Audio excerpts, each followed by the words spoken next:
Tu envisages de créer une chaîne YouTube en 2025 et tu as bien raison. Je vais te faire découvrir les techniques indispensables pour réussir sur cette plateforme qui change d'année en année. Dans cette vidéo, je vais te partager les astuces et les techniques que j'utiliserai si je recommençais mes chaînes aujourd'hui en 2025. Aujourd'hui, j'ai plusieurs chaînes sur YouTube, que ce soit Pronomateo, que ce soit référencement Google ou encore devenir formateur online. Donc on va voir ensemble ce que je ferai exactement pour lancer ma chaîne et pour être sûr qu'elle réussisse. Je vais te montrer aussi les dernières tendances YouTube que tu dois absolument connaître avant de lancer ta chaîne, comment créer du contenu qui attire et retient l'attention, et ça en 2025, techniques pour optimiser tes vidéos et améliorer ton référencement, une stratégie pour engager et fidéliser ton audience, pour faire en sorte qu'il y ait un lien qui passe avec eux, et un conseil pour monétiser efficacement ta chaîne, et ça dès le départ. Donc comme tu vois, la première étape c'est vraiment de se lancer, et je vais te donner la méthode la plus simple pour te lancer et pour être sûr que ça réussisse. Donc la première étape c'est bien sûr de démarrer, de créer ta propre chaîne YouTube et de réaliser pas une mais 3 vidéos. Et pourquoi je te conseille de faire 3 vidéos? Parce que tout simplement les gens s'arrêtent à la première vidéo, ils voient qu'ils ne font pas de vues et donc ils ne continuent pas. Tu peux très bien faire des shorts, des vidéos sans montage, filmées simplement avec un téléphone. Le truc c'est qu'il y a beaucoup de gens qui hésitent à commencer à cause de la peur de l'échec ou du jugement, ou aussi la peur d'être reconnu, par exemple en ville, que les gens te croisent et qui disent oh salut c'est toi, je t'ai reconnu, t'es sur YouTube. Moi je suis sur YouTube depuis 2016 sur la plupart de mes chaînes, et crois-moi, c'est n'arrivé qu'une seule fois qu'on me reconnaisse réellement. Donc il ne faut absolument pas que tu aies peur de ça. Donc l'important c'est de faire ces 3 premières vidéos pour te familiariser avec le processus de comment poster, etc. Parce que si tu le fais qu'une fois, tu vas reculer la deuxième fois, etc. parce que tu ne l'auras pas assez ancré comme habitude. Après, bien entendu, une fois que tu as réalisé tes 3 vidéos, tu vas te pencher un peu plus sur comment faire des vidéos qui se démarquent réellement. Car au final, tu n'auras plus vraiment peur de te filmer, et le fait de faire 3 vidéos du coup plutôt qu'une seule, tu vas gagner énormément de temps. Donc bien sûr, ça demande du courage. Il se peut que tu reçoives des critiques, mais tu peux très bien filtrer les commentaires et certains mots. Et donc si ces mots sont employés dans les commentaires, le commentaire ne se publie pas. Donc YouTube est aussi là pour protéger les créateurs. Il ne faut pas abandonner avant d'avoir des résultats. Moi, ça a pris du temps à avoir des résultats spécifiques. Ma première vidéo, j'ai fait 400 vues, et je te parle de ça en 2016. Aujourd'hui, quand tu publies une nouvelle vidéo, tu fais plus entre 20 et 30 vues. Mais si tu traites YouTube comme un business plutôt qu'un simple hobby, tu risques vraiment d'augmenter et de te démarquer de la masse. L'important c'est de faire des recherches sur le contenu et les tendances avant de les créer. Donc il faut que tu regardes ce qui se fait sur ton secteur, de regarder des vidéos similaires et d'analyser ce qui fonctionne. Je te prends l'exemple, si tu es dans le closing par exemple, tu vas chercher un mec qui fait du closing, tu regardes ses vidéos, tu fais contenu populaire, hop, et tu comprends directement que ce qui marche, c'est de traiter les objections. Le meilleur roleplay, objection à avoir d'urgence, roleplay d'objection, 3 closers qui s'amusent avec les objections, et tu sais directement quel contenu marche si tu veux directement créer du nouveau contenu sur cette niche. Donc rien de plus simple, tu vas voir tes concurrents, tu fais les vidéos populaires et tu t'inspires. Donc la deuxième étape, ça va être vraiment de t'améliorer, de faire des vidéos de mieux en mieux et de plus en plus puissantes pour la création de contenu. Donc après avoir réalisé tes premières vidéos, il est crucial de produire encore 7 autres vidéos. T'en as fait 3, tu peux très bien en faire 7 pour te perfectionner dans l'art de faire des vidéos. Ce que je te conseille de faire sur une semaine tes 3 vidéos, que tu vas publier par exemple une par semaine. Donc déjà tu auras 3 semaines de fête, et le mois d'après, hop, tu t'engages sur une semaine à faire 7 vidéos, soit une par jour. Et pareil, si tu publies une par semaine, tu vas tenir pendant 2 mois. C'est-à-dire pendant 2 mois, tu auras du contenu qui va se publier sur ta chaîne. Ce qu'il faut que tu retiennes, c'est que le combo titre plus miniature, c'est vraiment la chose la plus puissante, et c'est vraiment ce que tu dois travailler en priorité. Donc les titres, tu t'inspires des titres qui marchent, tu peux très bien les copier. Et ensuite les miniatures, c'est un peu plus particulier. Moi je te conseille d'aller sur ComeUp, et tu vois que tu as des personnes qui proposent des miniatures à partir de 20 €.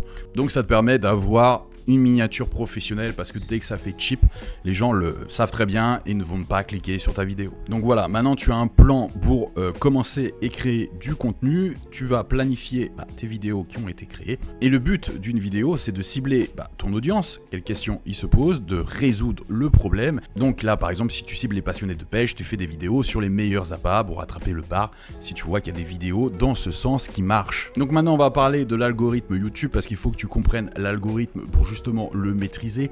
Donc l'algorithme marche sous les mots-clés. Donc tu peux utiliser des outils comme VidelQ pour trouver des mots-clés recherchés par les utilisateurs. Tu as une version gratuite que tu peux utiliser. Tu peux analyser les concurrents, c'est ce que je te conseille de faire, et de regarder ce que font d'autres créateurs pour comprendre ce qui fonctionne. Donc c'est la technique que je t'ai montré tout à l'heure. Et en fait, l'algorithme YouTube marche selon plusieurs choses. Donc selon le clic, le temps de visionnage, appelé watch time, et la satisfaction, c'est-à-dire est-ce que les gens interagissent, comme des likes surtout. Plus tu as un ratio élevé entre le nombre de vues et le nombre de likes, donc plus il y a de likes par nombre de vues, plus ta vidéo va performer, plus elle va être montrée. Et les commentaires aussi, ça montre de l'engagement. Mais vraiment, si tu retiens like plus commente plus watch time, tu as là le trio gagnant. Donc c'est pour ça que tu as beaucoup de créateurs qui disent de liker, de commenter, qui posent des questions. Et le watch time, c'est plus tu as un montage qui est dynamique, plus les gens vont être amenés à rester dans ta vidéo. Et il faut aussi que tu fasses un peu de mystère et un peu de suspense. Donc c'est pour ça que quand tu enregistres tes vidéos et dans ta stratégie de contenu, tu gardes à l'esprit que l'attention des spectateurs est vraiment important. Donc il ne faut pas que tu fasses des phrases à rallonge, et il faut que tu sois court et impactant et aussi un peu fun. Bien sûr, tu peux optimiser tout ça, tu peux trouver facilement les tags des deux autres chaînes YouTube. Donc là, par exemple, je vais voir cette vidéo là parce que je sais qu'elle a marché, et tu vois que VidelQ va me mettre directement les tags de la chaîne et les tags de la vidéo. Donc là, cette vidéo là n'a aucun tag, donc je ne vais pas pouvoir les copier. Et tu vois que par exemple, si je me retrouve sur une autre vidéo, donc là par exemple Antoine Blanco, je sais directement les vidéos tags qu'il a mis, donc j'ai plus qu'à cliquer ici si je veux utiliser les mêmes. Donc maintenant on va voir la quatrième étape, ça va être vraiment le décollage. Donc le décollage de ta chaîne, il faut créer une impulsion, donc pour ça il faut partager tes vidéos sur la plupart des réseaux sociaux. C'est pour ça qu'il est toujours intéressant d'avoir une stratégie doublée de réseaux sociaux ainsi que YouTube, donc faire décoller tes réseaux sociaux. Comme ça, dès que tu partages tes vidéos dessus, tu as directement des vues, ce qui est un très bon signal pour YouTube. Donc si tu as une liste d'emails, si tu as des réseaux sociaux, etc., il ne faut pas que tu hésites à partager dessus. Bien souvent, vous faites partie de groupes Facebook aussi, partagez votre vidéo. Il faut que tu analyses sans cesse pour voir ce qui peut te pénaliser et voir ce qui a marché. Je te prends l'exemple d'une de mes chaînes sur les analyses de match. Je sais pertinemment que dès que je fais une vidéo sur les sites gratuits de prédiction, j'ai beaucoup de vues, donc je fais énormément de contenu sur ce thème car je sais que mon public le demande. Bien sûr, il faut que tu identifies tes avantages injustes, c'est-à-dire quelles sont tes compétences et tes ressources que tes concurrents n'ont pas. Il faut que tu investisses dans un matériel de qualité avant tout, surtout pour l'audio. Tu vois que moi j'utilise un Yeti. Donc le Blue Yeti, il n'est pas très cher et te permet d'avoir un bon son. Voilà, les gens adorent les histoires, donc c'est pour ça qu'on te conseille de faire du storytelling plutôt que d'avoir une production parfaite. La musique et le son jouent un rôle crucial dans l'engagement du public. Tu peux voir que toutes mes vidéos ont une musique en arrière-plan. Voilà, le but c'est que tu améliores ta vidéo d'un petit pourcent à chaque fois, donc que ce soit l'éclairage, le montage, le storytelling. Il ne faut pas que tu sois perfectionniste, mais la pratique est essentielle pour avancer. Celui-là qui a fait 200 vidéos est forcément plus fort que celui-là qui a fait 2 vidéos. Donc bien sûr, la patience et la persévérance sont la clé. Les vidéos nécessitent du temps pour trouver leur audience et il faut que tu publies régulièrement afin que ta communauté se crée. Donc le succès peut prendre du temps, il est donc crucial de continuer à créer tout en améliorant constamment le contenu et à chercher à mieux faire à chaque fois. C'est pour ça que l'étape numéro 5, c'est vraiment d'analyser sans cesse et de chaque fois recommencer, d'évaluer tes performances, voir ce qui a bien fonctionné, les thématiques qui ont bien marché et vraiment ce qui pourrait être amélioré. Et bien sûr, tu peux exploiter ton contenu existant car une seule vidéo longue peut être divisée en 10 shorts, donc short ou vidéo courte. Donc, ce qui te permet vraiment d'utiliser un contenu et de le multiplier. Et moi, ce que je fais très souvent, c'est je publie une vidéo longue par semaine et les autres jours où je ne publie pas, je publie les shorts. Donc, les shorts, c'est des vidéos courtes au format portable. Donc au format portrait. Donc les shorts, tu les publies aussi sur Instagram en réel, tu les publies aussi sur TikTok, tu peux les publier sur Facebook dans les publications, tu peux les publier aussi sur LinkedIn si tu t'adresses à un réseau professionnel. Tu vois qu'en fait, une seule version de vidéo longue te permet de multiplier les contenus. Et pour ça, je ne saurais trop te conseiller Opus Clip qui te permet justement de mettre l'URL de ta vidéo YouTube et il te la découpe automatiquement grâce à l'IA. Il te sélectionne les meilleurs moments et te crée des vidéos au format portrait. Donc exactement comme ça-ci. Donc maintenant, pour cartonner en 2025 sur YouTube, les dernières tendances, ce sont celles-ci. Une personnalisation accrue. YouTube pourrait intégrer encore plus de fonctionnalités de personnalisation basées sur l'IA pour recommander ses vidéos, s'assurant que les spectateurs reçoivent du contenu parfaitement adapté à leurs préférences. Donc ça, il faut prendre en compte l'arrivée majeure de l'IA qui te propose exactement ce que tu veux. La réalité augmentée et virtuelle, anticiper l'intégration des technologies immersives qui permettent aux créateurs de proposer des expériences expérience unique, par exemple des vlogs en réalité virtuelle. Donc tout ça, faut que ça fasse son petit chemin. Mais bien sûr, on va de plus en plus vers un contenu de niche ultra spécialisé, donc sur des sujets très pointus pour te démarquer.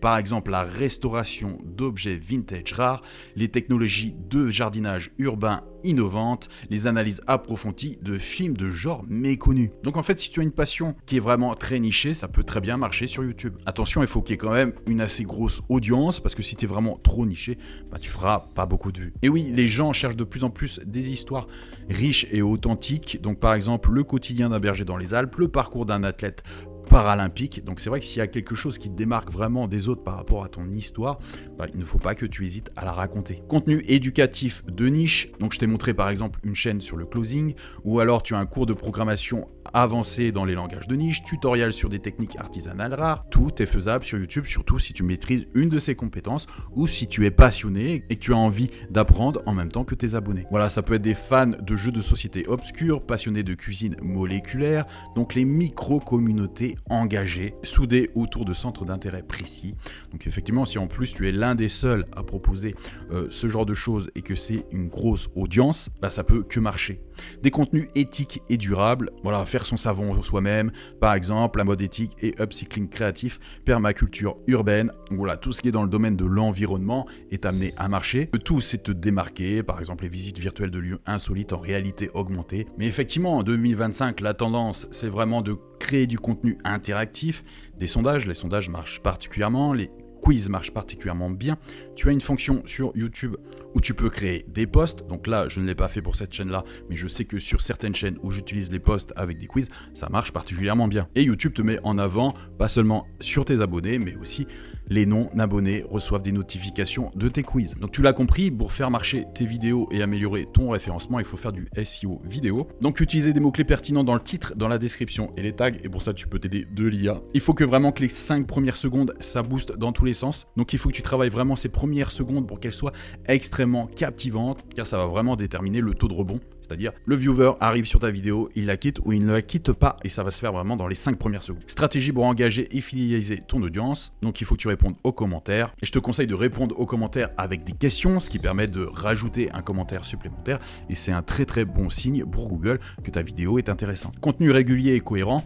Effectivement, je te conseille une vidéo longue par semaine, mais il faut vraiment que tu t'y tiennes, qu'il n'y ait pas 3 semaines sans vidéo, puis après une vidéo, parce que YouTube ne comprend plus rien et te mettra jamais en avant. Bien sûr, les annonces au début, tu oublies parce que tu ne seras pas éligible au partenariat YouTube. Par contre, si tu es dans une niche et que tu es le seul à proposer ce type de contenu, tu peux très bien démarcher les sponsors ou aller chercher des produits d'affiliation et d'en faire la pub. N'hésite pas aussi à contacter tes concurrents et à faire une collaboration, de faire une interview. Les gens adorent parler d'eux-mêmes et donc ça te fait du contenu facile et en plus tu bénéficies du nom de l'autre personne. Je prends un exemple, Oussama Hamar par exemple adore parler de lui-même et il accepte même des interviews sur des petites chaînes. Donc ce qui permet de booster littéralement certaines chaînes YouTube car il bénéficie de la traction du nom Oussama Hamar. Voilà, n'hésite pas à m'envoyer un message sur WhatsApp, je reste disponible pour toi. Si tu veux vivre de business en ligne, devenir formateur et aider les gens et en plus vivre de ton contenu, c'est tout à fait faisable. Je t'aide à trouver la niche qui te correspond,